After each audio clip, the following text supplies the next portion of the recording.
په میاشتو زموږ په کور کې به شی نس پوخ. پر نبي علیه الصلاة وسلام باندې د لوږې امتحان رالی که نه رالی؟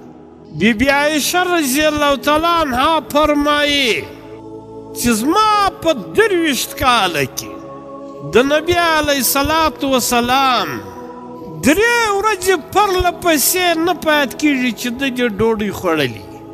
3 ورځې پرله پسې چې یو ورځ به وخوړه بیا به 2 ورځې شی نه و د خوراک، که به 2 ورځې وخوړه 3مه ورځ به بیا شی نه و. بیبي عایشه رضی الله تعالی عنها فرمایي څو میاشتې به زموږ خوراک 2 شیان، خرما او اوبه. بیبي عایشه رضی الله تعالی عنها فرمایي چې داسې وخت به هم رالی چې زموږ د کور په نغري کې به واښه راشنه سو. دا واښه خو نو هغه وخت راشنه کېږي، نغری دا ډوډۍ چې پخوي په دا کې به واښه راشنه سو.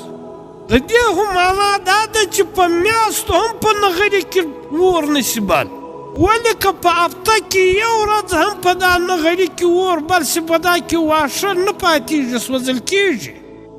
بیبي عایشه رضی الله تعالی عنها فرمایي چې زموږ په کور کې داسې وخت به رالی چې په نغري کې به واښه راشنه سول، یعنې په میاشتو زموږ په کور کې